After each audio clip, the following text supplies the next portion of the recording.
Welcome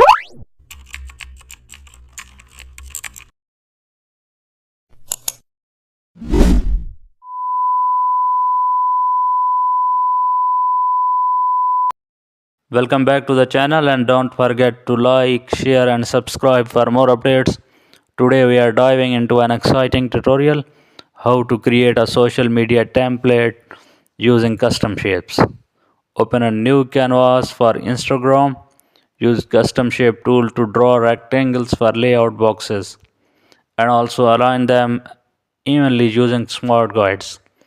Change colors for each selections for a trendy plate, and also add text placeholders with modern fonts.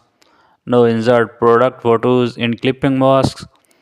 Also use circle shapes for icons or highlights, and also add shadows below the boxes for depth.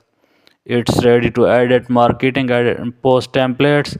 Custom shape tool